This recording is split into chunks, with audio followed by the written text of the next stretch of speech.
میرے عزیزو یہ کیسے پتا کریں کہ ہم پر قربانی واجب ہے؟ یہ کیسے ہمیں اندازہ ہو، کیسے ہمیں پتا چلے؟ بہت سارے لوگ ایسے ہیں کہ جن کے پاس میں سب کچھ ہے، اللہ نے سب کچھ عطا فرمایا، لیکن کوئی نہ کوئی وہ ایسا بہانہ ڈھونڈ لیتے ہیں، بہانہ تلاش کرتے ہیں کہ جس سے لوگوں کو ایسا لگ جائے کہ اس پر یار قربانی واجب نہیں، وہ پریشان ہے، وہ اس سال قربانی نہیں کر سکتا ہے۔ اللہ سے تو نہیں چھپا سکتے نا میرے عزیزو، لیکن اگر آپ ایسا کر رہے ہیں تو آپ سخت گناہگار ہیں۔ قربانی جس پر واجب ہے اس کو ہر حال میں قربانی کرنا ہی کرنا ہے۔ اور یہ بات حقیقت ہے کہ قربانی کرنے کے لیے میرے عزیزو جو چھوٹے جانور ہیں اس میں ایک ہی حصہ ہوتا ہے، اور جو بڑے جانور ہیں جیسے بھینس وغیرہ ہے اور دوسرے جانور ہیں، بڑے جانور جو حلال جانور ہیں جن کی قربانی کرنا جائز ہے میرے عزیزو، تو اس میں 7 حصے ہوا کرتے ہیں۔ تو گھر کے اندر اگر 5 بھائی ہیں، یہ بھی حقیقت ہے کہ اگر کوئی ایسا ہے کہ جو قربانی نہیں کر سکتا ہے، یعنی اس پر واجب نہیں ہے قربانی، لیکن اگر کرنا چاہے تو وہ کر سکتا ہے۔ گھر کے اندر 5 بھائی ہیں، 3 پر قربانی واجب ہے، 2 پر نہیں ہے، تو ایسا نہیں ہے کہ وہ 3 ایک ہی بکری لائیں گے یا ایک ہی چھوٹا کوئی جانور لے آئیں گے جس میں ایک ہی حصہ ہوتا ہو اور تینوں کے نام سے وہ ہو جائے گا۔ ایسا بہت سارے گھروں کے اندر ہوتا ہے، تو اس طرح سے کسی کا بھی واجب ادا نہیں ہوگا۔ بس آپ نے ذبح کر دیا، گوشت کھا لیا، بات ختم ہو گئی۔ ہر بھائی کو، ہر سدسیہ کو اپنا اپنا حصہ لینا پڑے گا، یا تو بڑے جانور میں حصہ لیں، جو چھوٹے جانور ہیں وہ الگ سے لے کر کے آئیں، ایک ایک جانور ایک بھائی کے نام سے ذبح ہو، تب کہیں جا کر کے قربانی آپ کی ادا ہوگی۔ تو قربانی کرنا میرے عزیزو یہ ہر سال واجب ہے، اگر آپ ہر سال صاحب نصاب ہیں۔ یعنی قربانی کے جو 3 دن ہوتے ہیں نا میرے عزیزو، 10 ذی الحجہ اور 11 اور 12، اگر ان 3 دنوں کے اندر بھی آپ صاحب نصاب ہو گئے تو آپ پر قربانی واجب ہے۔ تو اب یہ پتہ کیسے لگایا جائے؟ یہ پتہ کب چلے گا آپ کو؟ جب آپ جاننے والوں سے، علم رکھنے والوں سے، اپنے علماء سے رابطہ کریں گے۔ آپ کے نزدیک جو پڑھے لکھے لوگ ہیں، جو دین کی سمجھ، دین کا علم رکھتے ہیں، ان سے آپ رابطہ کریں گے، تب کہیں جا کر کے آپ کو اس بات کا پتہ چلے گا۔ یہ چند باتیں ہیں جو آپ کو یاد رکھنی ہے، آپ کو پتہ چل جائے گا کہ ہاں مجھ پر قربانی واجب ہے۔ سب سے پہلی بات یہ ہے کہ آپ کاپی پین لیں اور بیٹھ جائیں۔ ہم حساب لگانا بھی نہیں چاہتے کہ اتنا ٹائم کس کے پاس ہے، کہاں سے ٹائم لائیں، بس یہ لگا لیا کہ اتنا قرضہ ہے، یہ پریشانی ہے، وہ دقت ہے، یہ معاملہ ہے۔ حالانکہ کوئی اتنی بڑی بات نہیں ہے، لیکن بس ہمیں بہانہ تلاش کرنا ہے۔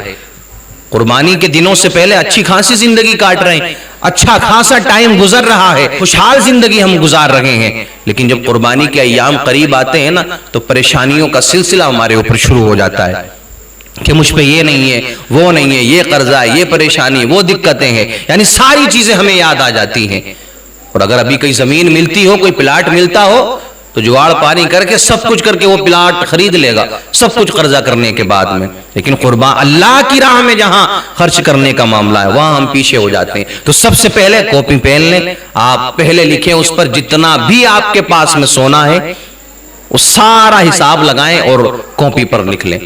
پھر آپ چاندی کا حساب لگائیں، کتنی چاندی ہے آپ کے پاس میں، اگر ہے تو وہ بھی آپ کاپی پر لکھ لیں۔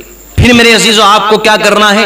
یہ دیکھنا ہے کہ آپ کے پاس میں بینک بیلنس کتنا ہے، یا گھر میں کتنے پیسے ہیں، یا آپ نے کسی کو دے رکھے اور ملنے کی امید ہے آپ کو، وہ آپ کے ہی ہیں پیسے، تو ان سارے پیسوں کا، چاہے وہ بینک میں ہو، چاہے وہ الماری میں ہو، چاہے وہ کسی کے پاس میں ہو، کہیں رکھے ہوئے ہو، سب کا حساب لگائیں۔ تیسرا نمبر یہ ہے کہ آپ ان پیسوں کے بارے میں لکھیں، سونا، چاندی اور پیسے۔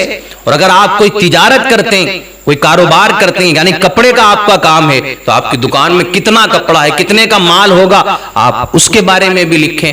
5ویں چیز میرے عزیزو یہ ہے کہ آپ کو یہ دیکھنا ہے کہ آپ کے پاس میں کون سی ایسی چیز ہے جو ضروریات زندگی سے الگ ہے۔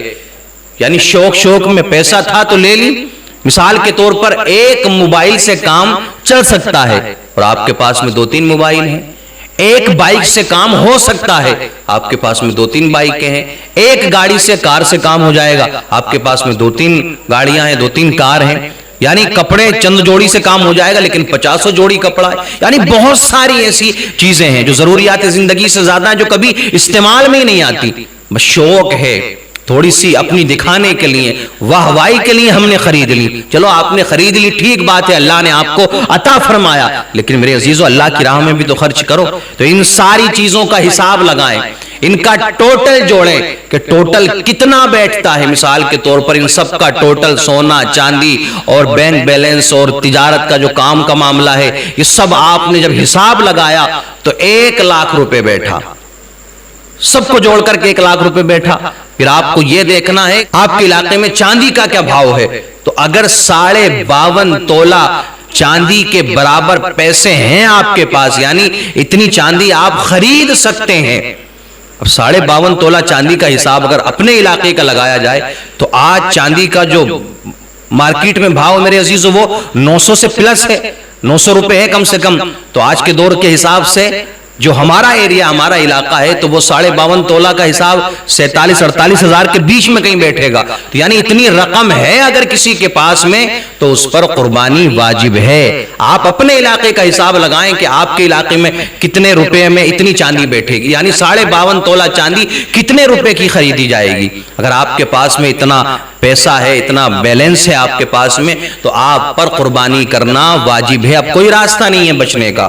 آپ سوچو کہ بچ جائیں گے, ادھر حساب لگا لیا ادھر حساب لگا لیا کہ نہیں بن رہی بات, تو ایسے نہیں چلے گا. لاکھوں روپے پڑیں, لاکھوں روپے بینک بیلنس ہے, لاکھوں کا, لاکھوں الماری میں پڑیں, اور میرے عزیزو لاکھوں کا کام ہے, کروڑوں کا کام ہے, لیکن بس رونا ہے, ہر وقت رونا ہے. اللہ کی راہ میں خرچ کرنے سے رونا یاد آ جاتا ہے ہر وقت. تو یہ بات نہیں چلے گی. اگر آپ نے قربانی نہیں کی ہے, آپ کے پاس میں اتنی رقم ہے کہ 52.5 تولہ چاندی آپ اپنے علاقے کے ریٹ کے حساب سے خرید سکتے ہیں, لے سکتے ہیں, پھر بھی آپ نے قربانی نہیں کی ہے, اللہ اکبر کبیرہ. میرے عزیزو آپ کو اس کا حساب دینا ہی دینا پڑے گا. کوئی راستہ کوئی صورت بچنے کی نہیں ہے. اگر آپ نہیں کریں گے تو قبر و حشر میں آپ کو اس کا حساب دینا ہے. اور ایسا نہیں ہے صرف 1 سال, ہر سال اگر آپ پر قربانی واجب ہے تو ہر سال آپ کو یہ واجب ادا کرنا ہے. اس سے جہالت کی بنیاد پر میرے عزیزو یہ بات بھی کہتے ہیں نا کہ ہم نے تو 7 سال کنٹینیو قربانی کر لی,